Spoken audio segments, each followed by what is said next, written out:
All right, hello everyone.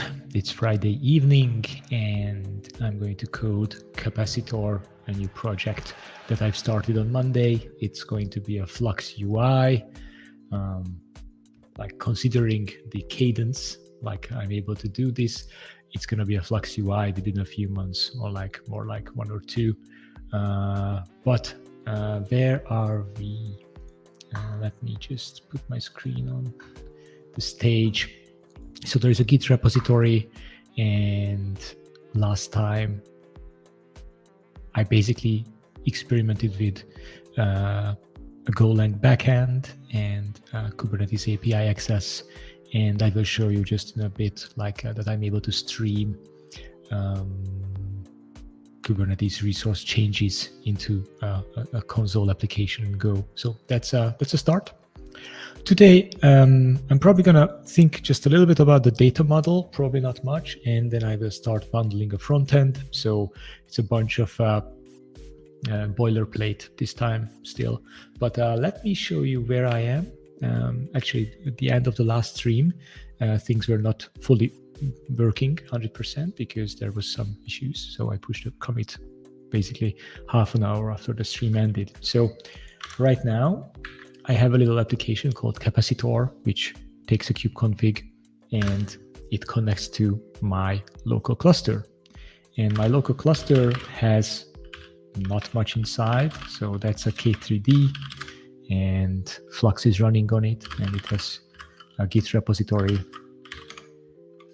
and a customization.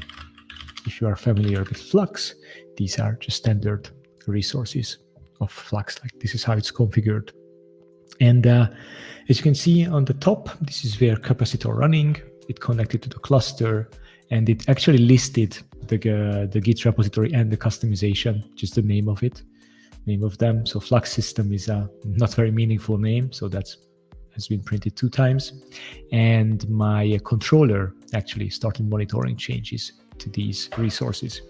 So if I keep on getting the Git repository and watching the change set here, and if I edit it,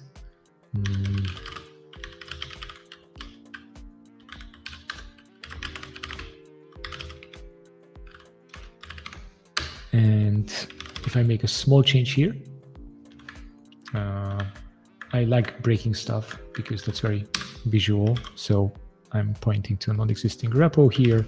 If I break this, suddenly there are changes to this resource. Now I have the full data to get out like what has changed so far. Just changes in Flux system that's printed here. And basically down here, it's watching this resource. So kind of every time there's a new update, and down here you see it up there. That's sort of the level of interactivity we are at. But so far so good. Yeah, as you can see, there was like 2 updates here, and then our controller was able to catch both. And if we work on this a little, we will be able to extract what has changed in this resource's state. And if we stream that down to a front end, basically we can get to a place where the sync state will be shown, like in Argo CD, like is this synchronized and what's the state of it, and so on. As you can see, few updates are going on, but enough of that. And code-wise, yeah, I think you can watch the latest or the last stream. Basically, a resource create, update, or delete just triggers these changes in blah blah. So that's where we are. And after last week's stream, actually, one of my friends messaged me that, hey, Laszlo, why are you making a controller? Why are you making this so complex? Look what I did. Look what I've done. And basically, he put this into a gist on GitHub, and he did everything in front end. So he's a super sharp guy, and basically his solution is based on a kubectl command. We can port forward, but we can also proxy the whole API. And basically, he is, plus this proxy command has sort of a web server feature as well. It also hosts some HTML files or a front end on a given path. So with this kubectl proxy, watch blah blah, and then basically watch Flux UI directory, which is basically just the source of this. He was able to create a front end much faster than I will ever be able to do, and he was able to list the Git repos, customizations, hub releases, and so on, just by this little front end application. It basically has just one component which goes on the URL of the API server and gets API v1 services deployments and the custom resource paths. And this little snippet is printed for every little resource. So basically, he has a front end already. So that's cool. Of course, I think Capacitor's goals are, especially at the end when we want to be able to monitor pod states and maybe send notifications, having a proper backend and having a proper application will allow us to do all this. So this is still a very cool thing, and honestly the technical solution and approach, like 99 lines, is super great for prototyping, or even you can make this a little handy console app. So I think this is not published anywhere except his GitHub gist. So this is pretty cool, I think, and he might pushes it out, and you can develop it further if you want to. But I'm going the hard way. I'm gonna go and write the Go controller and the React front end and so on. There is one thing though that he inspired me to do, is that I think it was very beneficial for him that he was able to get the whole JSON structure from the Kubernetes API in the front end. So even though I promised that I'm gonna build a data model, maybe I will not spend much time on that. Maybe I just gonna stream down anything that I get from the API server, which is like a map string interface in Go, and I'm going to make a JSON object out of it on the front end, and I'm going to iterate on. And at a later stage, I will define the data model. Too much talking. I'm going to have to get into the rhythm of coding. It's been a busy week. So where we are.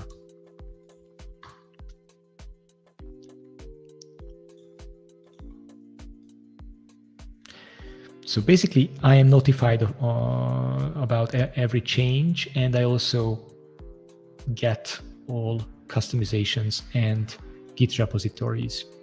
So maybe I just write a simple function that gets everything Flux related and returns it in a data structure. Not sure what the struct or the type is going to be, but I think I'm going to do that, and I'm going to call that every time I get an update as well. And I will take this whole big ball of data, and I'm going to stream it down to the client and let future Laszlo create a better structure for it. And it's still just one large main.go. I might go to like indie hacker style, and I'm going to have a 5,000 lines of Go file at the end of all the streams, but that's probably not going to be the case, but it's fun and it's manageable so far. So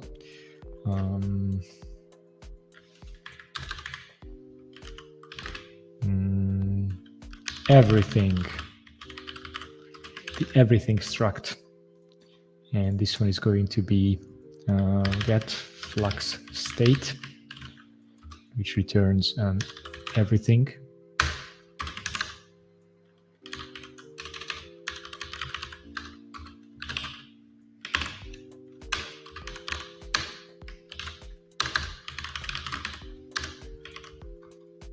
Yeah, I could call it flux state, don't I?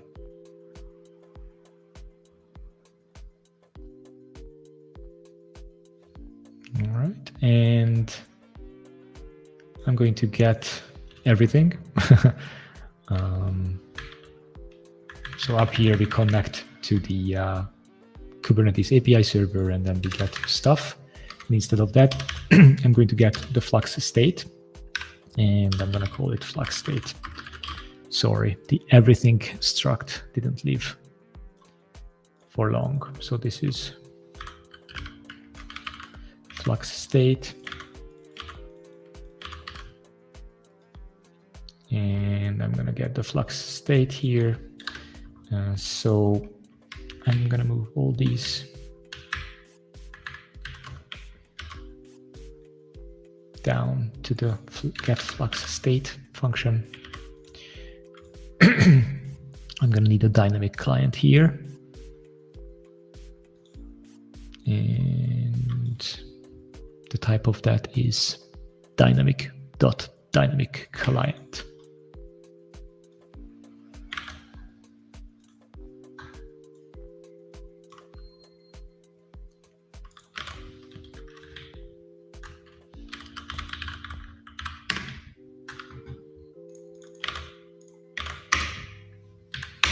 Maybe I'm just going to call this DC, and the other one is going to be C, which is going to be. Oh, actually, I don't need a regular client API thing. So this is Git repositories, yes, and let's get the customizations as well.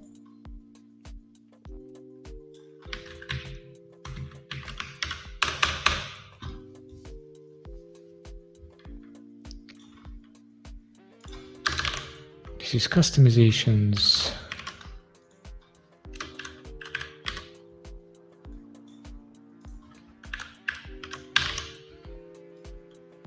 All right, I need to handle errors.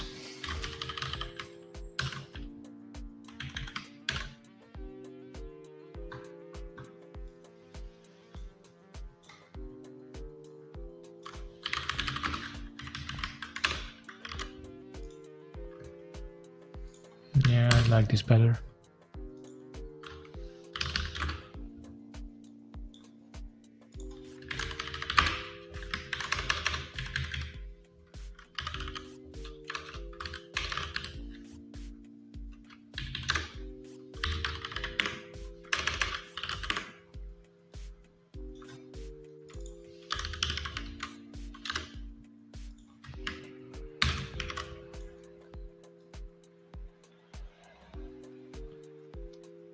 Okie dokie. So, and probably I'm going to have something called Git repositories inside here. I think I have to make it a large Git repository for JSON serialization. Maybe I have to make it large F as well here, but later.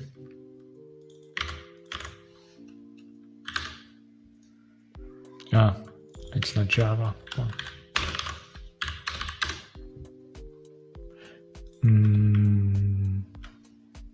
It's source v1, right? Source v1 source. No?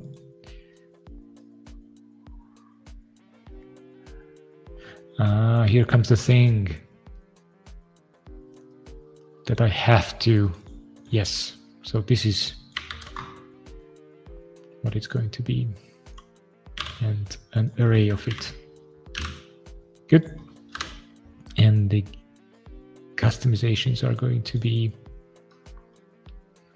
an array of this.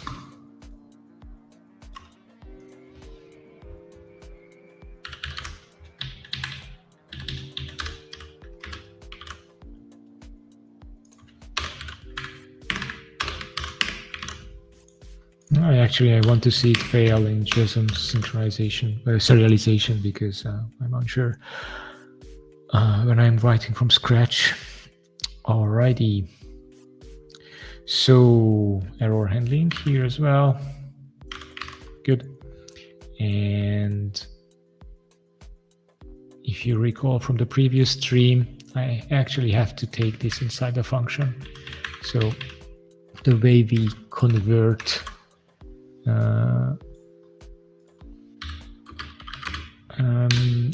a custom resource into a Go struct is a bit cumbersome, but we managed to do that last time.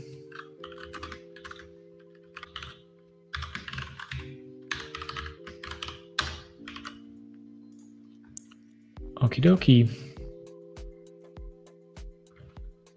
So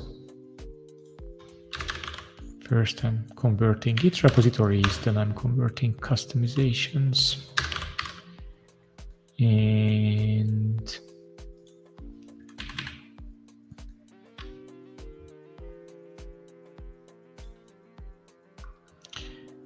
all right, this should return an error. And I will not print anything here.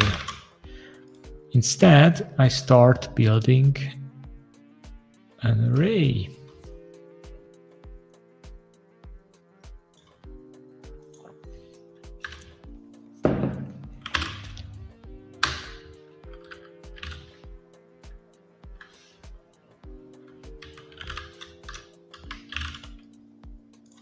One array, two arrays. And this is also an array.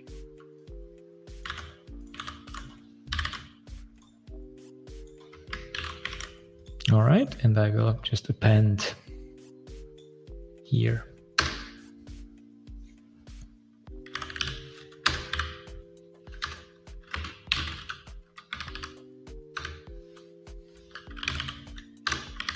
Good.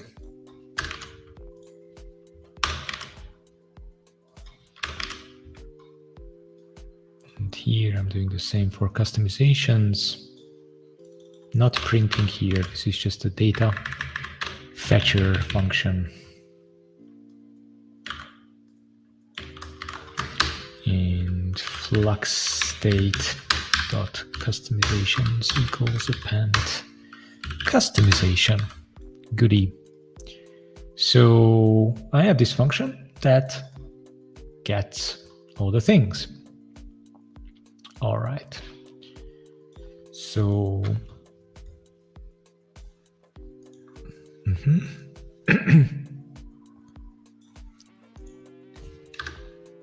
maybe I try to serialize this into JSON just for, I'm going to need this later anyways. So, oh my God, I usually just copy these code.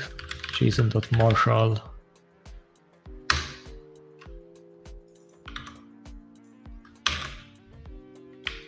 Which returns a byte array and an error.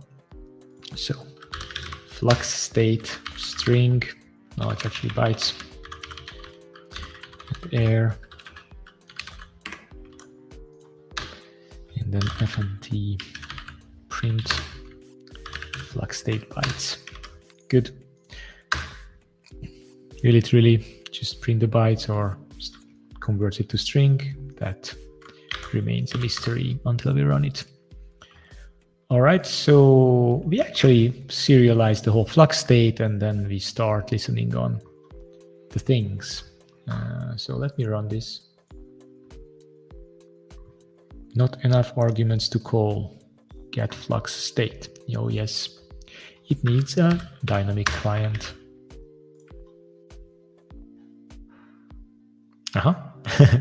That's brilliant. Not really. So what's wrong here? Yes, exactly. So I need to make it a large one. But anyways, here, is this how I do this?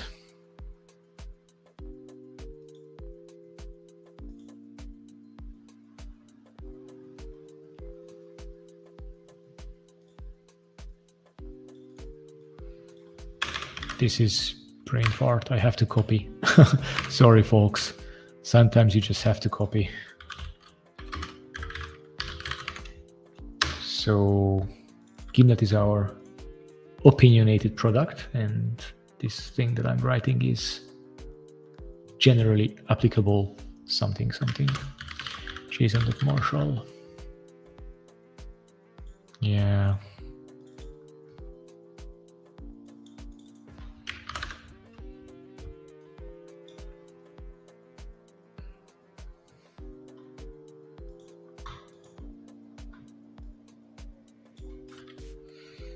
Maybe I make this work myself. So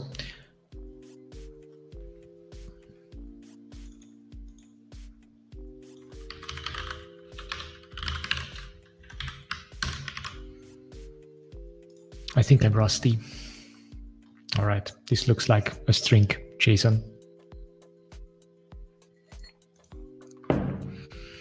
All right, so I need to export a few things here. Flux state needs to export things, so like this. And I also need to do some JSON thing on the structs. Let me steal it from somewhere. Types.go. Yeah, that's it. No more stealing.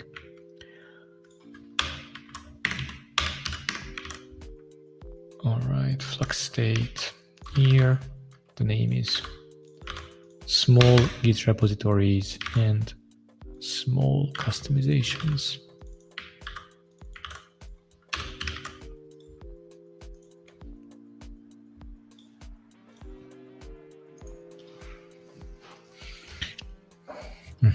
Steal some small G's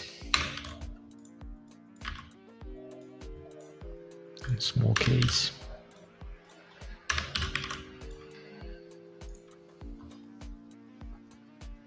All right, that's JSON and that's Kubernetes resource style. All right, I could actually make it pretty.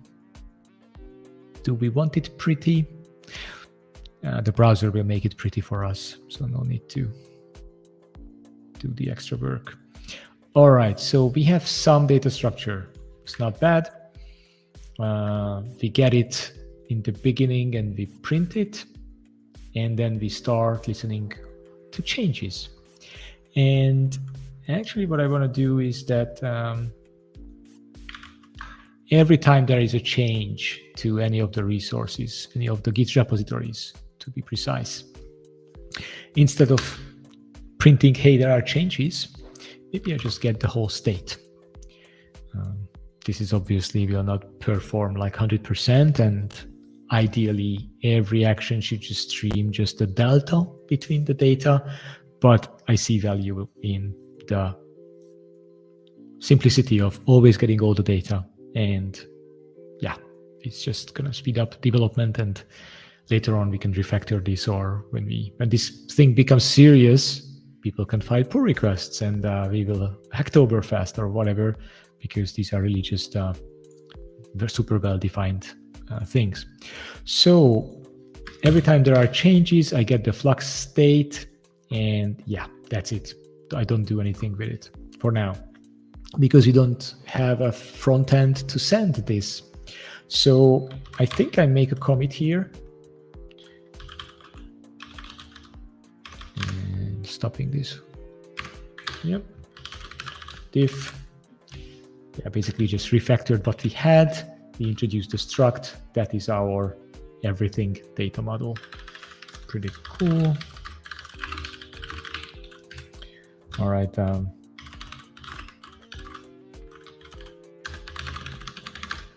Good. Next step is the mission impossible. We need a front end. And so let me tell you how we did it in Gimlet. And I'm going to follow the same approach. If you have any better, let me know. I'm eager to learn. So this is a Go project. There are different commands and packages and whatnot, and there's a web folder where there is a front-end app, or actually multiple. So the dashboard is a regular React application. More precisely, it was bootstrapped or created with the Create React App helper, which again considered to be, like not the hardcore way, but it has been working for us okay. Didn't have major issues, or we don't really change too much in here, but it was working fine. So I think I just want to see if I run Create React App again, what differences it will do. So like I'm going to compare the package JSON to our current one and so on. But I'm going to use this as sort of a help, because then we're going to add Tailwind, CSS, and so on, which honestly, bootstrapping a front-end app is like nobody knows how to do it, like from Webpack till the end, or like very few people does. So I'm not going to try to do that myself. I'm going to use Create React App, and I'm going to cheat from here. I'm going to copy over some config when we need it. So that's how I'm going to do the front end. And then we're going to have a nice standalone front end development workflow. We could do npm run start, and I could iterate there. At some point, though, Capacitor is going to be like a real application. So we have to, Capacitor starts up like this, like build Capacitor, blah, blah, blah. And it will expose a website on port, whatnot. And for that, actually, the static files should come from this little Go app. So we're going to bundle, like package together everything. And this is how, we have to write some Go code to actually serve that application. Again, I'm going to just use some Gimlet approaches here, because I just don't want to reinvent this stuff. This is just boilerplate. But I'm open to really like how my friend recommended this simple Flux UI. I'm amazed by it, to be honest. And I was questioning my life, like, yes, 99 lines, but I can justify it for myself, like why I don't go this route. Okie dokie. So let's do the Create React App part. That's I am interested how that will work out. So back to the Explorer, closing a few things. I'm going to create a folder called web. And here, I'm going to Google, like, Create React App. It is still a thing. Create React App, my app.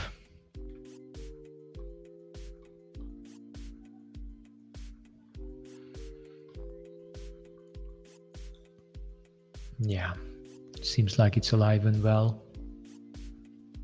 June. Kind of not so alive, but then again, React is a major project and with 101,000 stars. So let me see what this does. Web.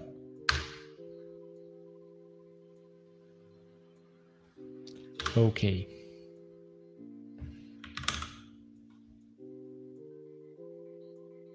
Oh.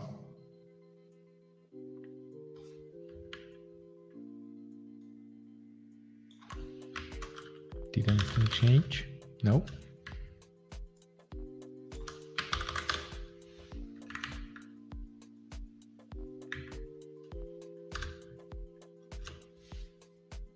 Same. So maybe npx is not the way to do this.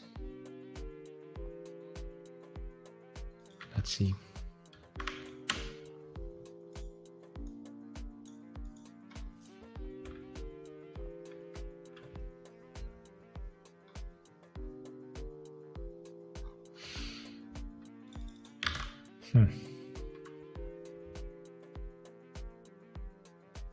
Maybe I don't have the latest Node version or npm.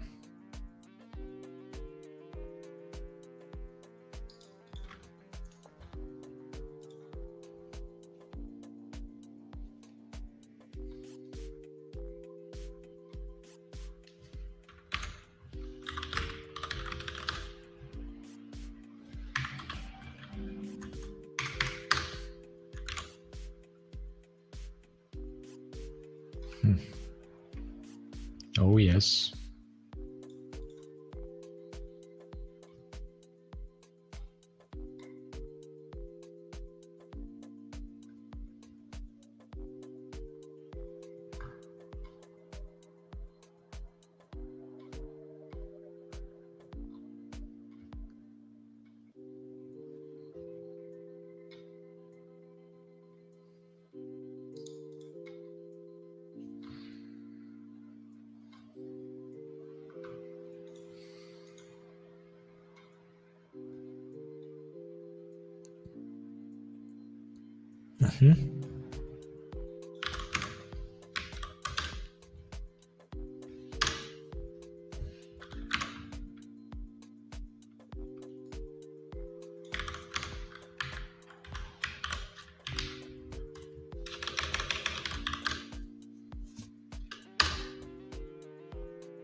Looks better. Thank you, Stack Overflow.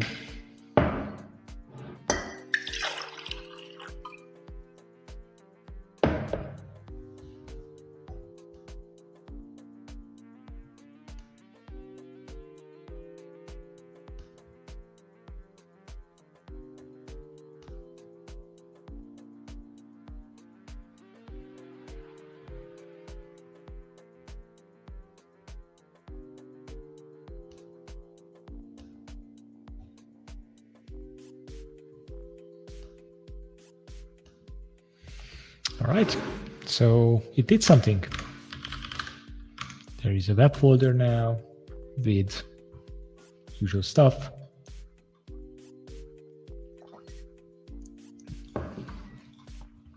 Okay.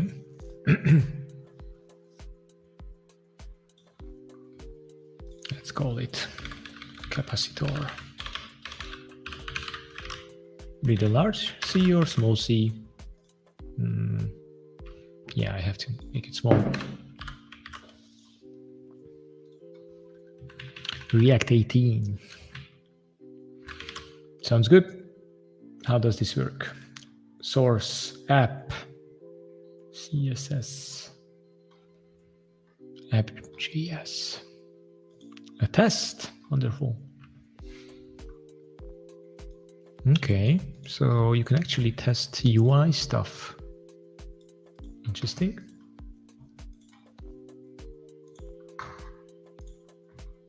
Whatever. Is this on git ignore? I actually have to move all this one level up. So.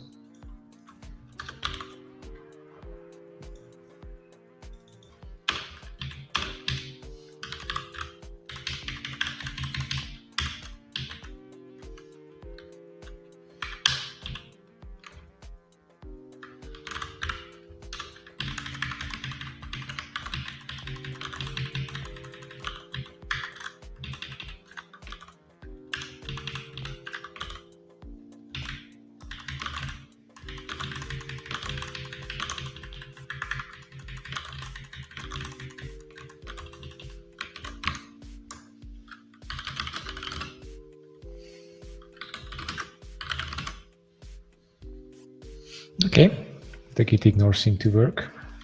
So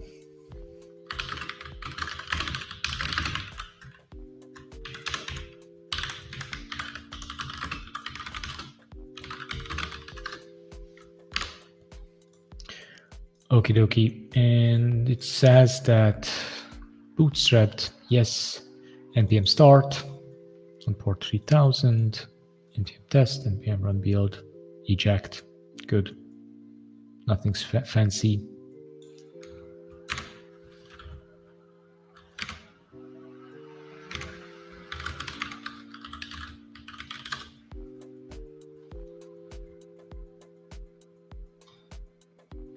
Frontend. Wonderful. So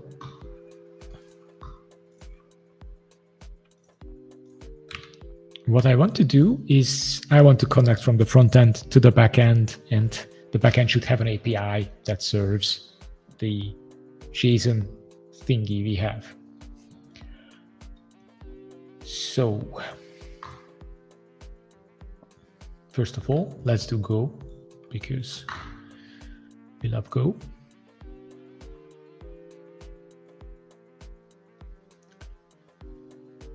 So I have already the controller that's running in a Go routine, and I'm able to look at signals, and I need to start another Go routine to serve web application stuff. I'm going to cheat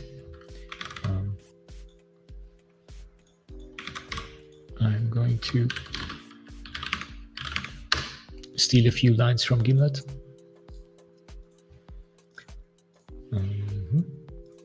So basically, when the dashboard starts up, it initiates a router, not the matrix router, but this giant router. And what it does is that it starts the Qi, what's that? Library, Gochi, and it's a router. It's called a router. That's fine. So it initiates the Qi router, and once that is done, R is listening and serving on port 9000. So I'm gonna do my own R in here. So probably after the controller has started up and before we handle all these signal things. Let me move this line closer to actually the controller here. So we instantiate then run, and then these housekeeping things go above it. And here I'm gonna listen on port 9000 with a Qi router, and I'm gonna get the router from something like this. So I'm gonna structure this project most likely outside of the stream. So right now I'm just gonna go set up router, which returns a Qi multiplexer, and inside I'm gonna go create a new router, and I'm gonna return this thingy. Good stuff. And here I'm gonna do R equals setup router. Boom. Maybe I'm gonna do like just one route which serves hello. Oh yes, I have a health endpoint. So inside here on health, I'm gonna say okay. Good. This is an API.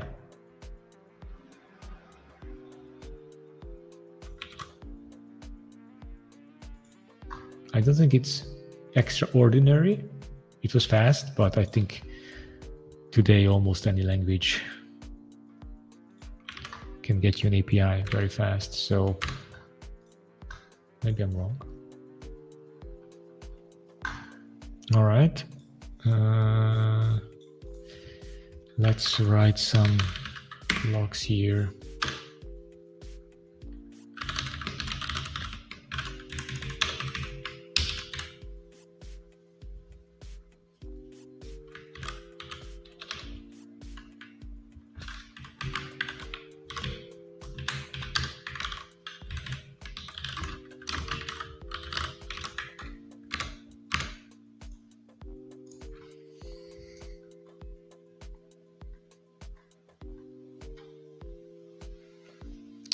This is interesting.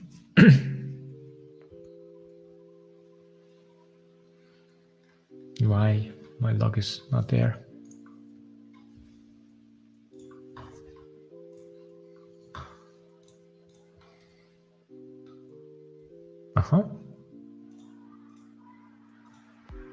Because it was blue and I didn't see it. All right, so I think I have an API, and if I go here, that's already coming from the app. But if I go here, it's an HTTP 200. So if I do curl, and I'm gonna do curl to get status codes. Method not allowed. I'm sending a get. Come on. What's wrong here? Or maybe this is not a get. What am I sending?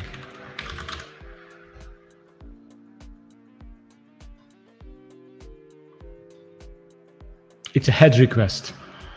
Obviously, that's yeah. If I do this, that's a get request, and 200 returns OK. So I have a Go API. This is not the right project. And yeah, I don't need this.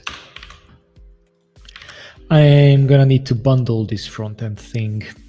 So first of all, let's see if it builds.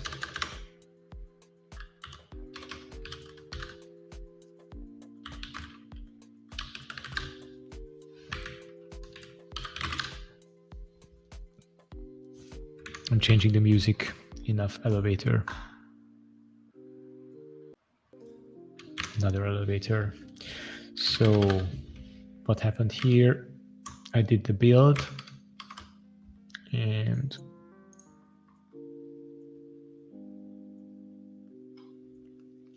it has a build with all the files. Good stuff. Now, the most stupid thing ever, how to serve a gazillion JavaScript files with Go. This is the most hated part of every project setup. So first of all, let's do a make target.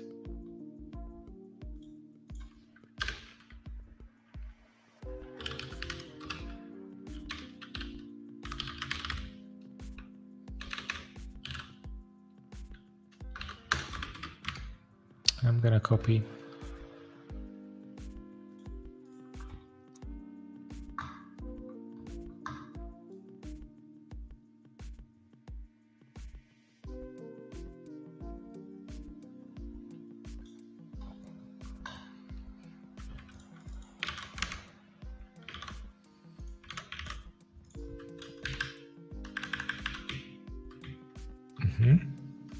Yeah, this is good. And all right. So if I do this,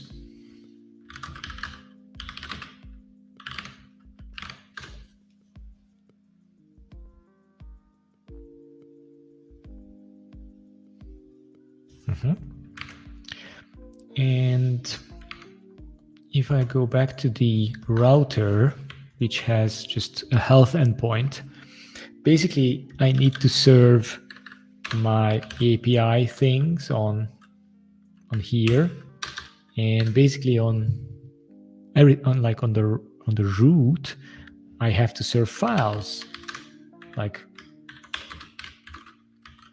and basically on everything I still have to serve files. So I have to map a file serving HTTP handler kind of onto this path. Yes. And that's what I'm going to do, or that's what I'm going to steal. So the router here,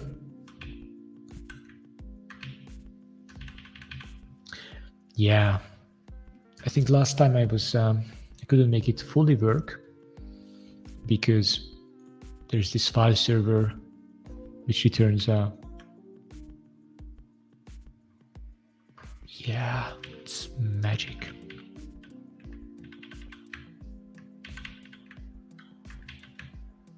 Maybe I'm looking for a better alternative because this feels like convoluted, and probably I had my reasons and it's working fine, but maybe I can do it from scratch in a better way. So if I go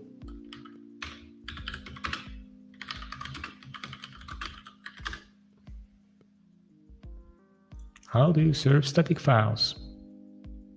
Yeah, the file server method. We just saw that.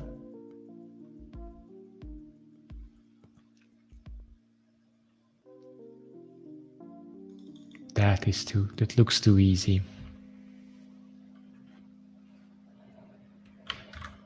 All right, let me start with this and then later on.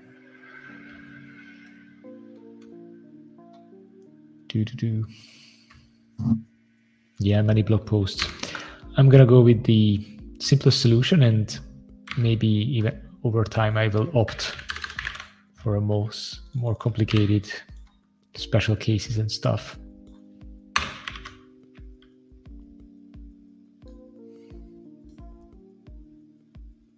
I don't need this strip prefix thing.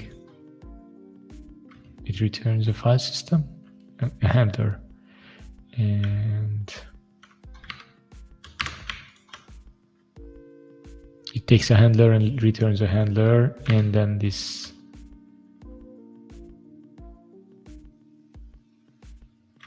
it's called file server.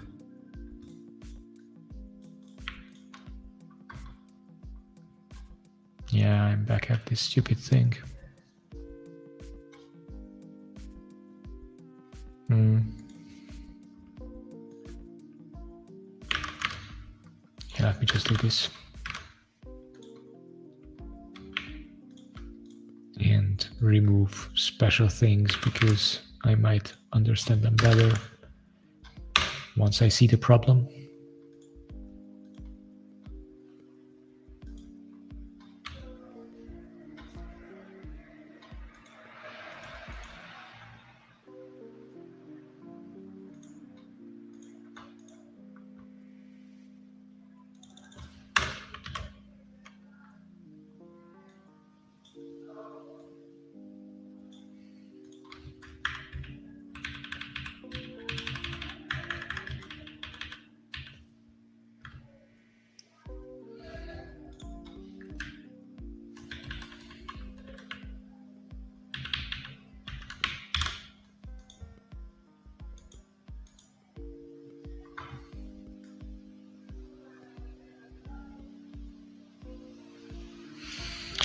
All right, and basically I start a file server on this path, and this path is relative to where I am. So that's in command/capacitor.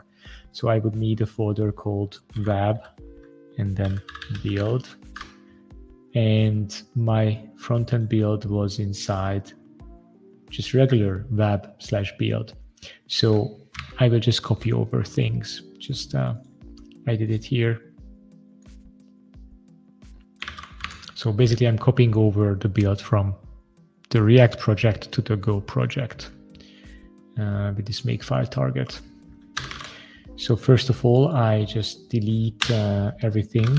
So I start with clean slate. I'm deleting from CMD capacitor web build, and I'm creating CMD capacitor web build. So I'm actually gonna drop this because my makefile is gonna do it. Then I'm gonna copy everything from web build to capacitor web build. So if I do this,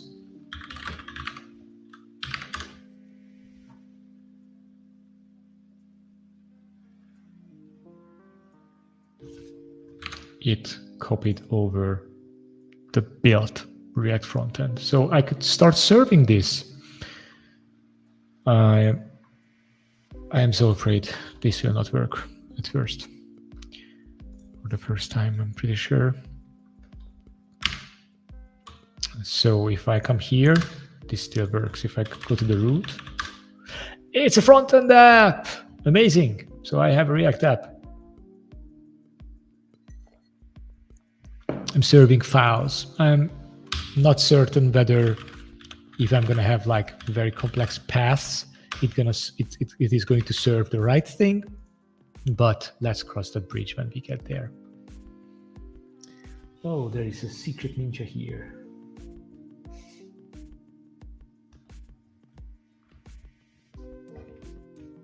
Yeah. I don't know how that's written. All right, so we are serving a web app, and we also have a workflow that the web app runs on my laptop. So that's pretty cool. Next, I'm going to try to access the API from the front end. So if I Oh, I have to put this one into git ignore. Maybe it's already on git ignore. No. I have to put the web build on git ignore. So cmd/capacitor/web on git ignore, because CI will do this work for me based on the make file. All right, let's look at the front-end code. Source app.js.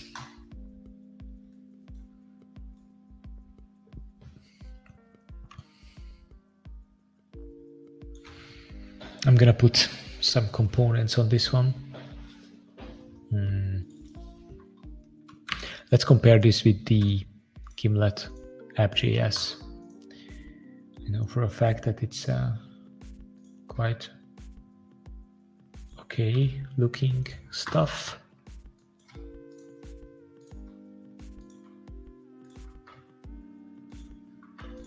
Few imports. But basically, we have a router which basically serves different components based on different paths. That's basically it. All different settings, profile, blah, blah, blah. Pages puts on a component. But on the top, there are two interesting components which I'm going to just replicate in this project. I'm going to add two components. One is an API backend, and the other one is a streaming API backend, so like a WebSocket connection. These are the two things I'm going to just borrow from here, simply because this is also just boilerplate. So if I do this API backend with location stuff, there's a component called API backend, and there's a component did mount. So basically, whenever we load the application, it calls various APIs to load initial data. And then what happens with the data, that's a different question. I use Redux inside React to manage some data thingies, like global data stuff. And I'm probably using Redux in a very old-fashioned way, because the new way was way too React-y for me. So again, I'm just gonna copy the old ways.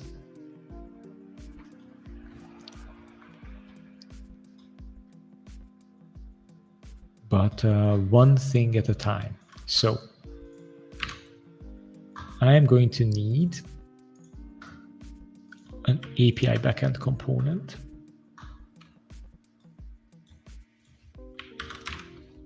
I copy the file, but I'm going to throw out most things here from here. So yes, it is a class component. I could go functional component, but yeah, maybe later.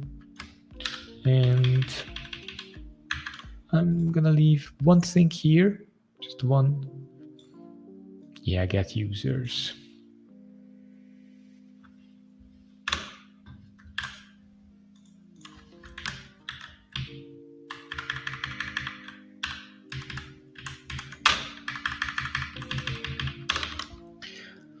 So this is the component we have. It renders nothing, but when it's first created and put on the screen, it gets something from the API using a JavaScript client of the app. So let's call this capacitor client and get Flux state. We have implemented the Flux state thing, the Flux state function in Go. We're going to map it on an API endpoint very soon. And from the front end, we are going to get it. And then we are going to dispatch it to Redux.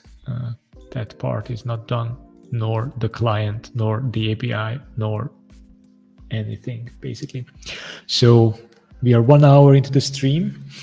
I think it's realistic that in the next 1 hour, I'm going to set all this boilerplate up, and in the browser, in the console log, we are going to see this data printed. So a full cycle from Kubernetes to the front end logged onto the JavaScript console for the API for sure. And then doing the WebSocket stuff is, let's see if I'm going to get into that or not. That perhaps would be another hour, but I have to stop at 7 sharp.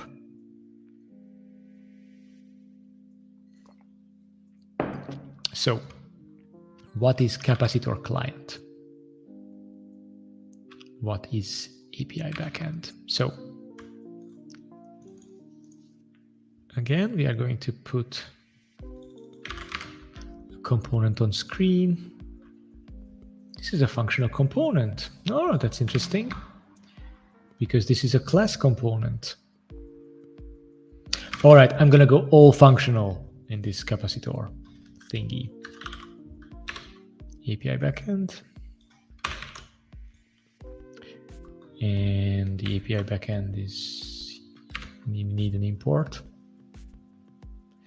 I need to cheat because it's not very often that I'm writing React imports.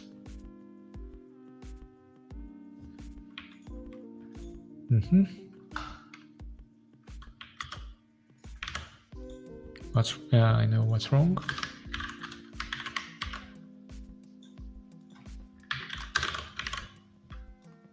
All right, so I put an API backend on screen, and it takes a prop. It's not called props. It's just, you just start writing like capacitor equals capacitor client, which is not existing yet, but it will exist. So if I come back here, I'm going to create a const Gimlet client or capacitor client, which instantiates a class that doesn't exist just yet.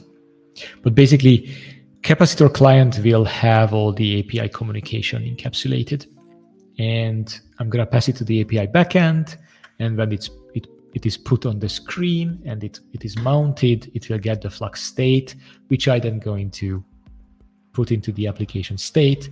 In turn, a React component will render it. So that's the plan, and a lot of boilerplate to get there. So capacitor client, again, I'm cheating here. I'm going to use the Gimlet client as a blueprint, which honestly was used, like the blueprint of this was in the Drone.io CI system. So of course you don't know how to do this stuff. You read tutorials and the open source code, and then you learn. And this is going to be the client.js.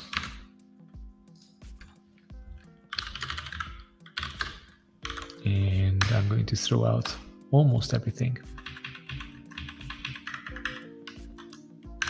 And this one is going to be get Flux state,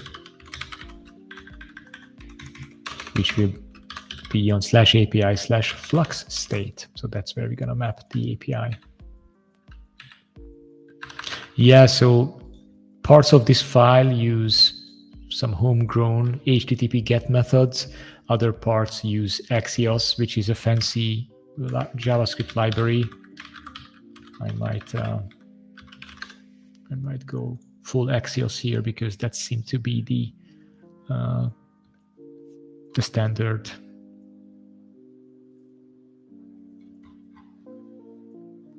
Example, Axios get. Yeah. I think I'm going to go Axios here.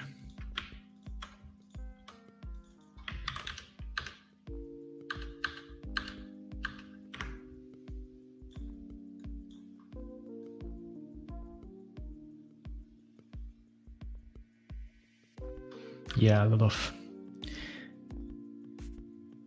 No, actually, for get resources, this function is quite nice because it's using the fetch API in the browser. So I don't think that I can write better than this right now. I mean, promises and error handling, and oh my goodness, I am not made for this. So let me just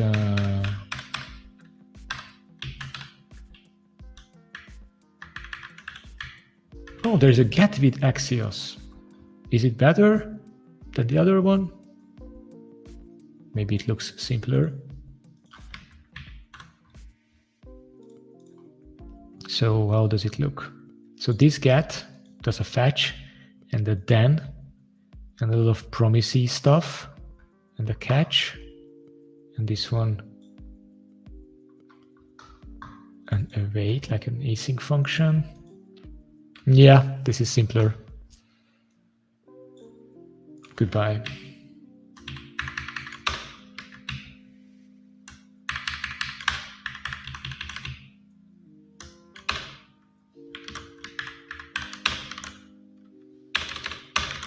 So we have a get and a post,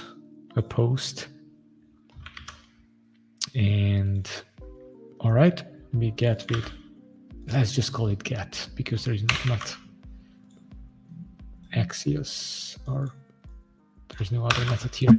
So get and post, which is using Axios, requires, we're going to need an npm install of this one. That's good. We are going to call the Flux state, good stuff. And basically here, capacitor client, we are going to include capacitor client from the client.js. And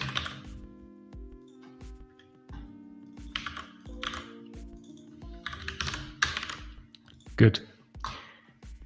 And this, what is this? The parameter is an error handler on error, which is then called every time there is an exception here.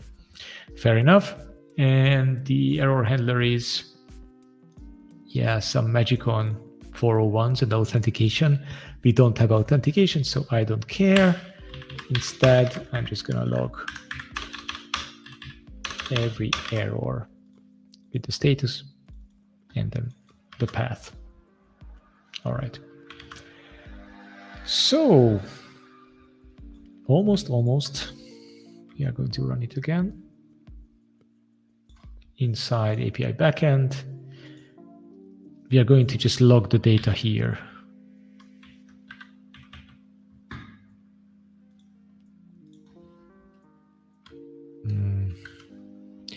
Instead of dispatching, I'm going to do console log data. So we can skip the Redux part for now. And what is the second parameter? An error handler. Fine. All right. So all we need is basically implementing the Flux state method, our function, inside Go. So I'm going to do get. I'm going to copy. So we're going to go cmd. No, actually, we're going to go dashboard.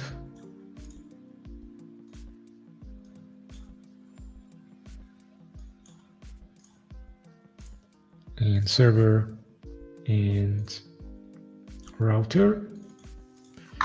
And we are going to go like /API.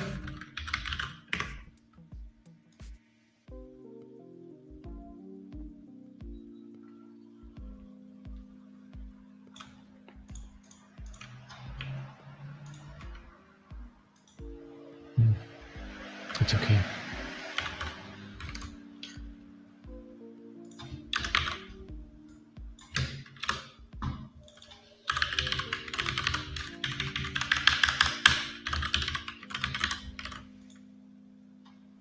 And I'm going to implement this, which is a simple HTTP handler.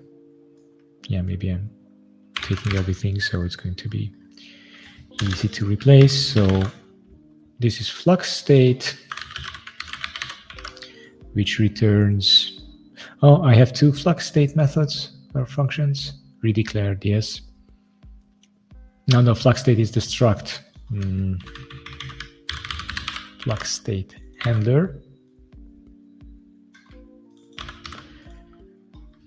So on /API/Flux state, please do stuff.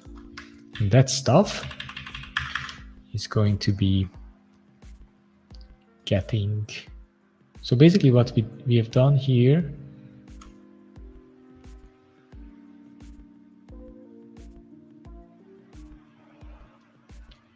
on startup,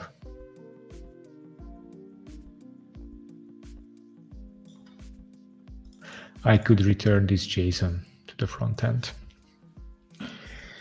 Of course, this will query the Kubernetes API on every client request, but just to keep things simple for now, I want to reach some end state and I don't want to leave many things open. I'm gonna do this. So we get the Flux state from Kubernetes, and then we are going to return 200, which should be http.status okay, or okay, yes, like this. And the string should be the Flux state JSON. Oh, it actually needs bytes, so it's simpler than this, simpler, it's easier like this. So basically we get the whole state, we serialize it to JSON, and then we return to the front end. There's just one dependency here. I need to get the Kubernetes context from somewhere. And that somewhere is actually the router has a shared state, and that's where I'm going to get the client from. This was actually the first line. So I'm going to get the dynamic client from the request. I'm going to get the context. I'm going to get the dynamic client, which has the state of dynamic client, type of dynamic client.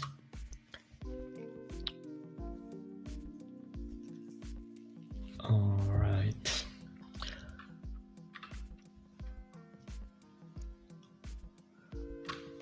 And the very last thing to do is that I need to put this inside the context when we set up the router. So this will take a parameter called dynamic client.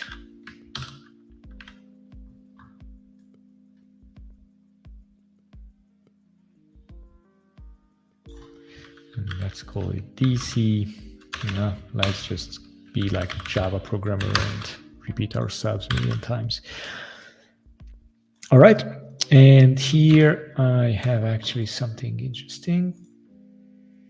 How to put stuff into the context like this. So I'm gonna put dynamic client into the context so I can get it out on the Flux state request. Okie dokie. So if I run this, main go, I need to call the router with a dynamic client. All right, so this is running. If I curl it,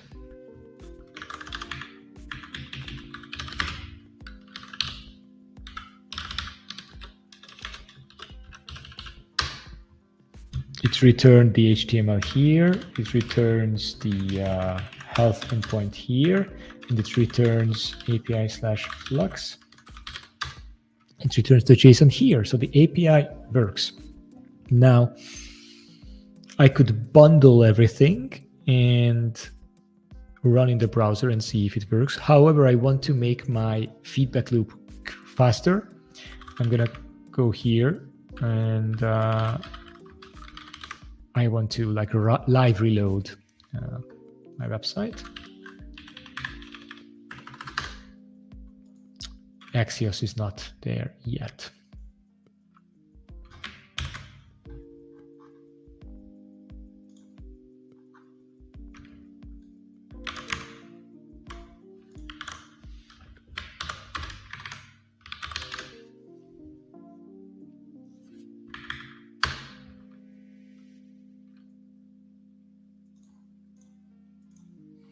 All right, so it's running and it didn't fail.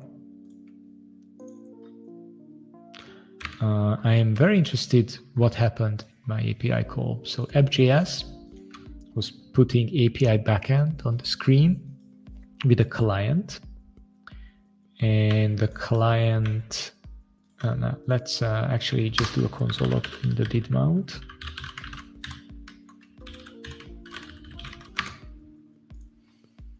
Okay, so it's actually here. And do I have this prop?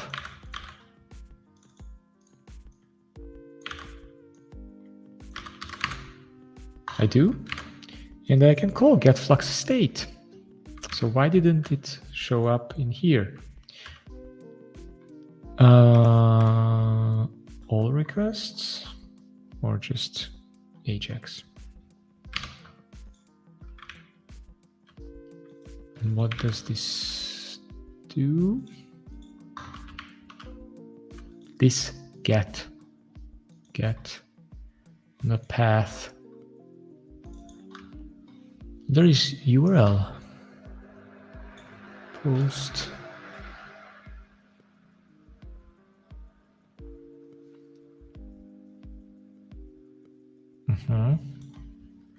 Didn't do much or didn't do anything at all. So where was client.js here?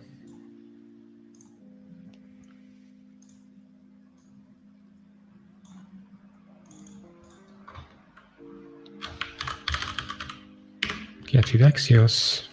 Yeah. What's wrong? So this get, let's do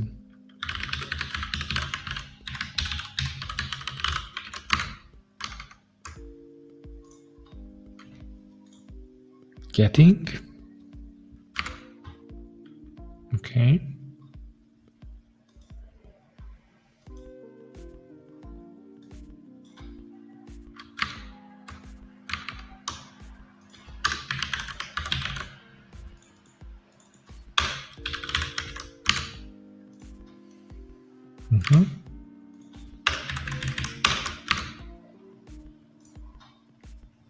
Okay.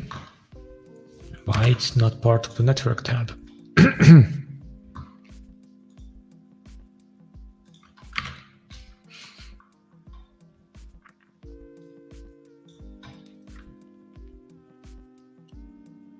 I am interested where the URLs are set because it needs, because, yeah, I think something missing from the package JSON. So it tries to get /API/flux state on port 3000. That's where my React app is running. And I think in this other project, in the Gimlet project, I am proxying that to the real server. Yes. So this was missing because we ran the create React app from scratch. So if I do this and restart,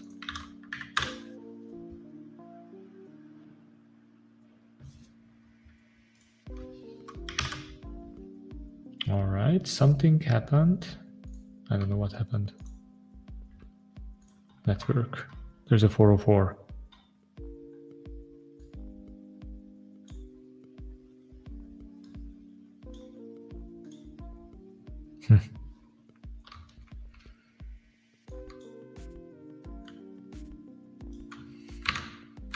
Do I have a 404 here?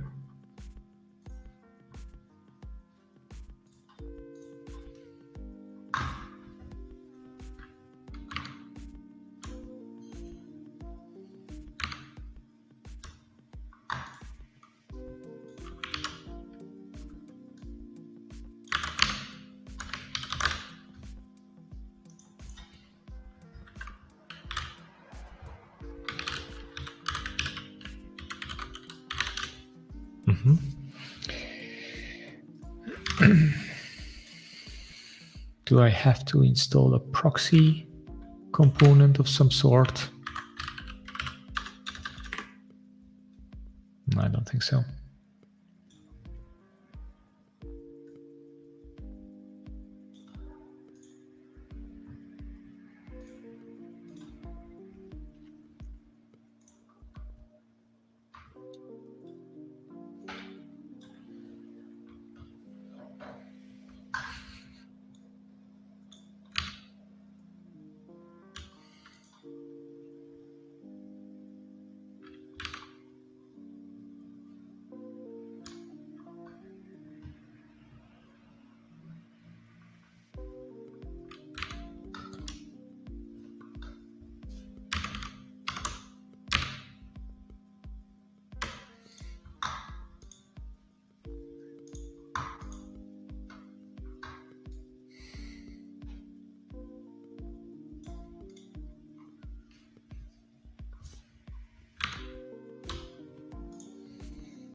Oh, still, Axios is undefined.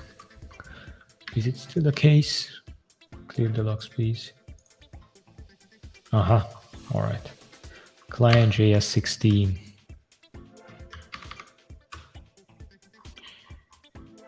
Require Axios default.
Better. All right. So it's just I used require, which is some, I have no idea, common JS or some other JavaScript build, blah, blah, blah, architecture, yada, yada. And this is the more, I don't know. I have no idea how to say these things. I imported it and it works. All right. Let me take just a 2 minutes break and let's continue.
All right.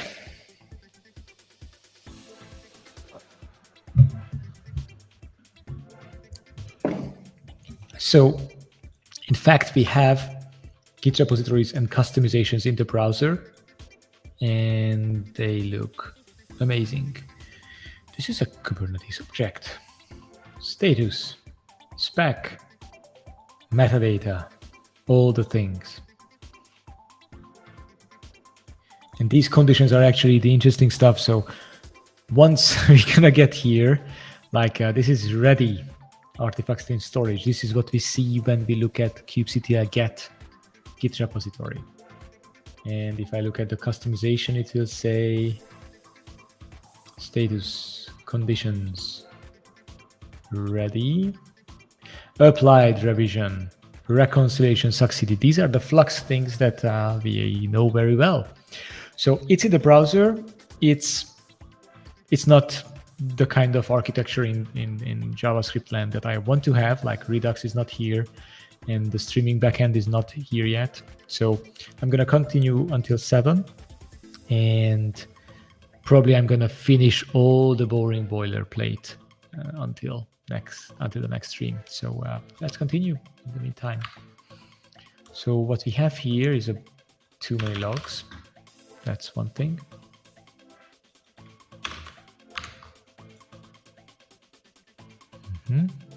API backend 7.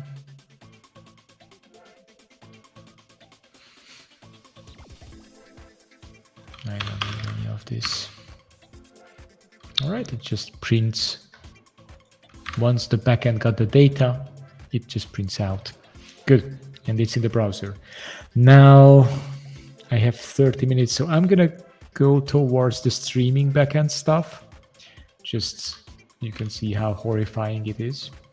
In the meantime,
okie dokie. So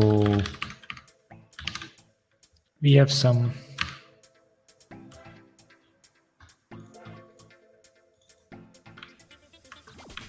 API client, and I want to do the streaming thing. So again, I'm going to just loop back here.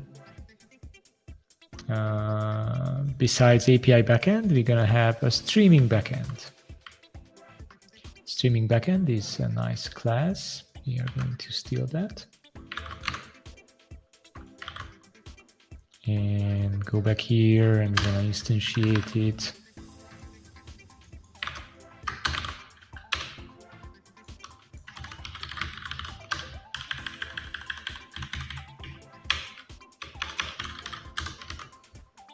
And then we are going to put it on this on the view. But again, this doesn't render anything, render null. Instead, what it does is when it's first put on the screen, it tries to connect. And and it prints, hey, I'm connecting to /WebSocket. And yeah, creates a new browser resource called WebSocket, and a few event listeners on open, on message, on close. And yeah, on open, we just print, yes, we are connected. On close, we print, yes, we are disconnected. Let's reconnect. And on message, actually, here I'm going to just log out the message. Again, we don't have Redux yet, so I'm going to just print whatever we get, and at some point, probably off stream, I'm going to set up Redux so we have an information store in the front end. Good stuff. Now, this is the easy part. Yeah, there is some shenanigans at the top, which is some HTTP, HTTPS thing, and because I think the React local serving thing, the npm run start, doesn't proxy WebSocket, I go directly to the API endpoint on port 9000. So this is on screen, and if I reload, it will try to connect to the WebSocket, which is just not there, which is not there, which, oh, it's also not running.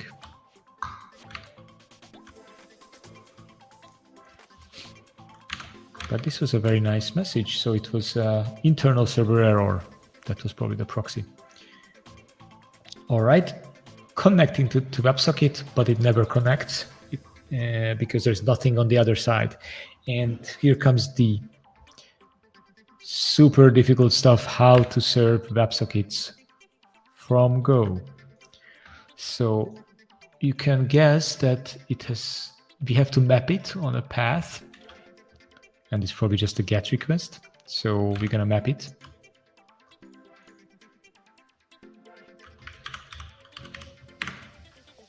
Yeah, so the mapping is the easy part. On /WebSockets, we do a new handler, and we are going to serve things. This file is getting big. I'm gonna start using packages. All right, folks. Because I don't want to shove it in here. So I quite like this. So what is this? Controller Go? Oh, I already have a controller. Okay.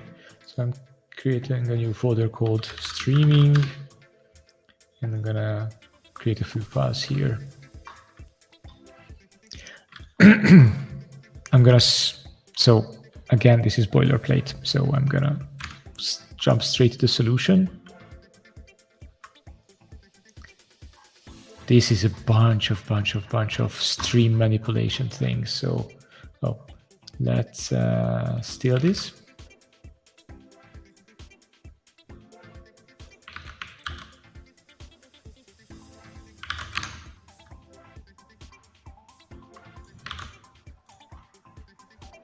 And it was taken from the Gorilla WebSocket examples. I think last time when I was doing the controller, I dropped the license from the controllers Go. Let me do that right now because I remember dropping it and it shouldn't be dropped. So agent. Controller Go. This one was a Kubernetes sample. Actually, after the stream, I went into the client Go package and how to write controllers and stuff. I realized that this whole file was inspired by that. So let me just put here the copyright and other things, license stuff. So streaming.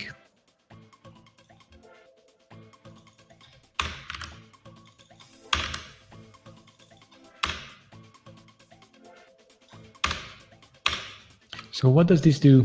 So there is serve vs WebSockets. So it takes a parameter, which is like a store, like a data store thing, and then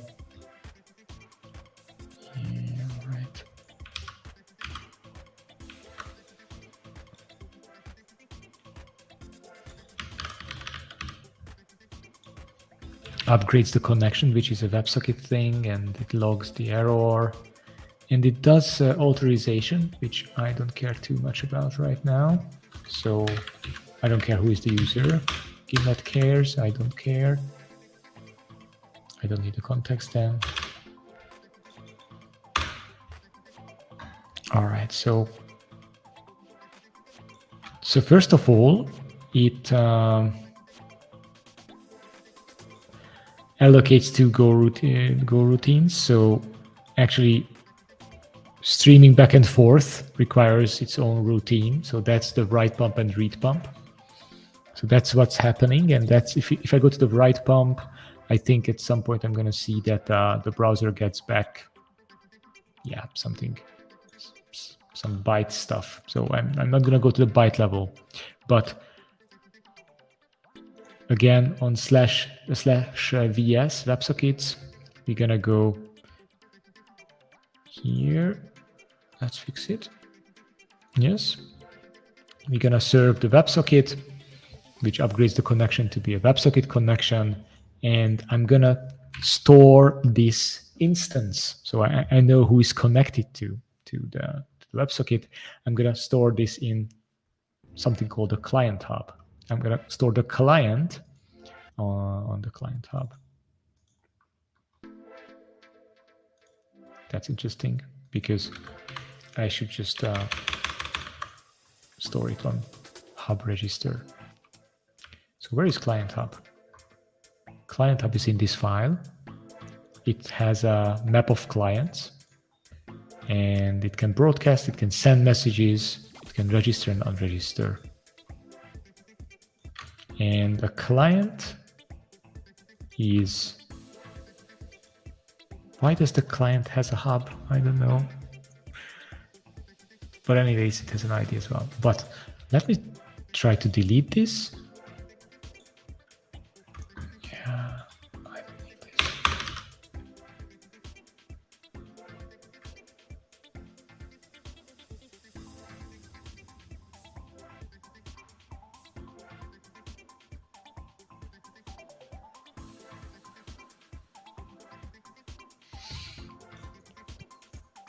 All right. I need Gorilla WebSocket. I think this package is deprecated or it's not maintained anymore, which is a shame. And I think nobody picked it up, but half the internet uses it. Is it still alive? 2 days ago. What happened to this project?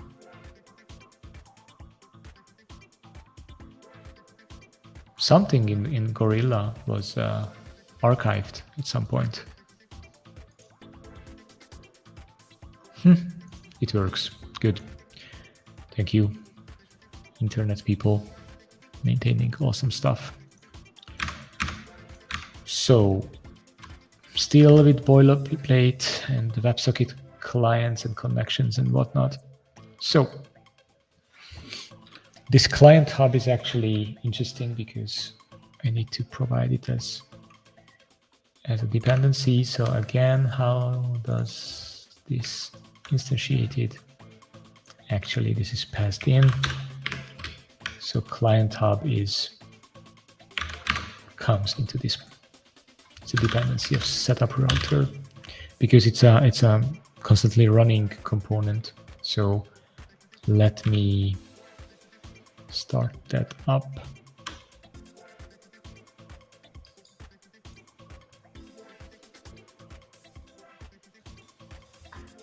Sorry guys if not everything is clear in this part, but it's just too much boilerplate to really go through. I can do a whole episode on these things, but not unless it is required. I'm gonna get the soonest possible to the good parts, which is writing the actual business logic. All right. But I believe this will serve a WebSocket connection, and I'm going to put a breakpoint here. So we are going to witness how it works.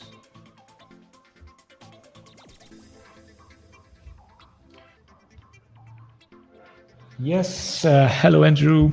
Yes, I am. It's actually being streamed to to YouTube as well. So let me just leave the link there. It's gonna take just a jiffy until I copy the link.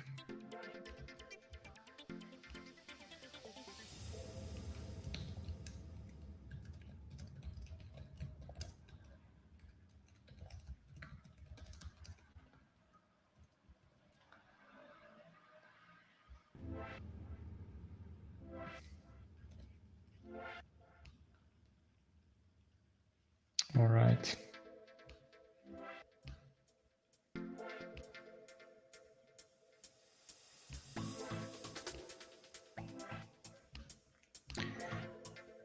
All right, people. So, oh yes, this is funny because while I was typing, the browser was keep trying to connect to this WebSocket endpoint, and the moment I started up the application, the WebSocket was already, received the request. So basically,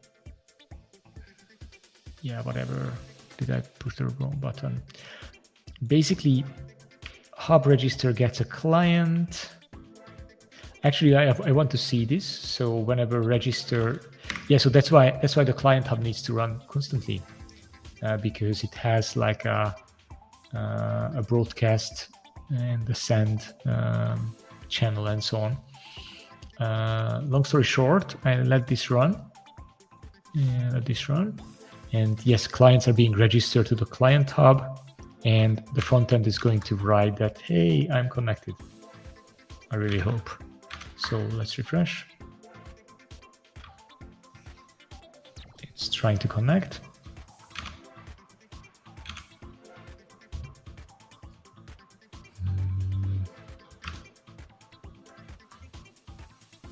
It didn't write anything. So should it write anything? On open, it should write connected. All right. Doesn't really do what it should.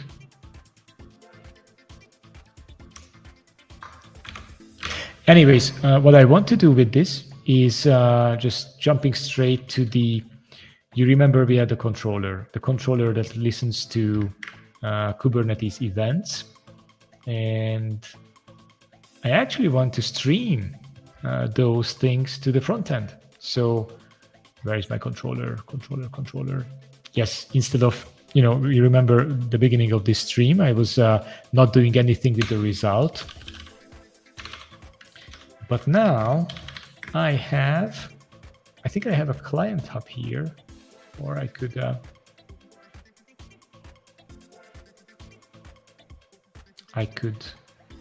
get a reference to it, and I could do a client hub.broadcast. So how do I get the reference? This is a new controller. This is, I think I'm able to access this like directly, like the scopes are nice. So can I just do client hub here, client hub dot broadcast.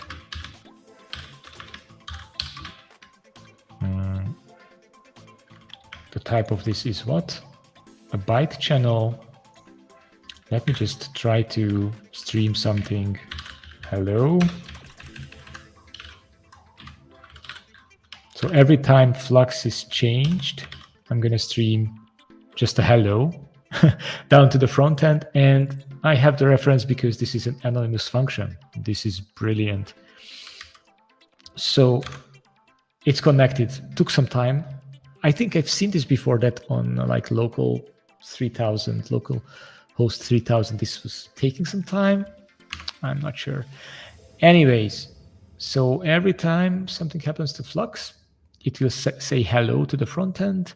And on the streaming backend, I am printing the on message to console log. So I should see a bunch of hellos. Is it running? Yes, it's running. I should change edit git repository Flux system, and I should break it again. There are changes, and a bunch of errors, but that's equally good for me. Streaming backend 50.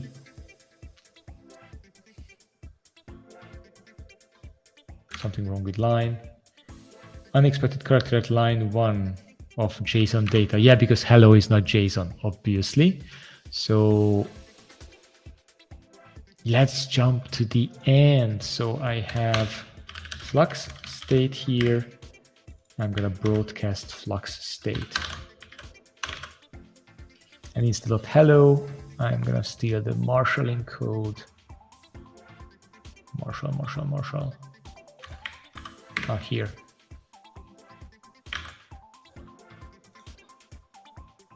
Please marshal this for me and send the bytes down to every client that we have. So if I do this and restart,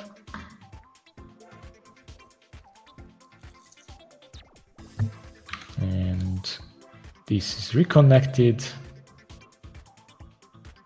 Yeah, let's refresh as well. It's connected. Brilliant. Let's change Flux.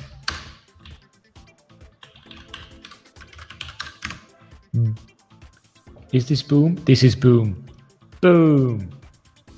These are the changed and streamed Git repository and customizations.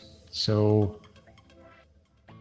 I think the code is messy as hell, and I didn't explain all the boilerplate, but I think we reached a milestone here. The milestone is we have a streaming backend and we have an API backend in the front end. We are able to query the Flux state, and this Flux state is being streamed to the front end. So I'm going to do two things offline outside of the stream. I'm going to set up Redux, and maybe on the next stream we can start rendering some of this information. So actually something real, because a good chunk of the boilerplate is done. This is pretty cool. So remember, we have a client hub which maintains a list of clients. So if we broadcast data, all clients get it. In the controller, we get the Flux state on every change, and we just broadcast it through the client hub. In router, got the client hub and the new WebSocket endpoint. So whenever there is a new request here, we start a bunch of Go routines and byte manipulations and shove bytes back and forth between the client, and also register into the client hub. New dependency. I am glad that Gorilla WebSocket is not archived or unmaintained. We added a license here because I remember that I missed that last time. And we have a streaming backend. This is amazing. Honestly, I am fired up. This is a good note to end this week.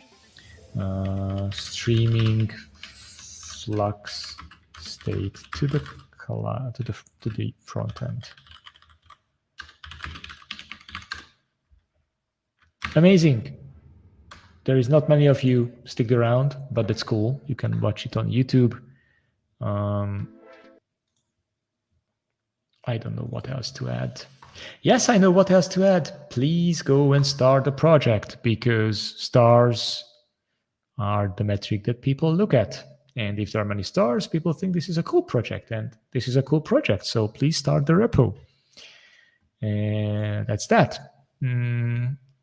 Yep, I hope you enjoyed it. I'm pretty sure the next episode is going to be more interesting, because the boilerplate is kind of done. I'm going to refactor and put Redux and yada, yada, but all is good. So thank you very much. Have a wonderful weekend and see you next week. Bye-bye.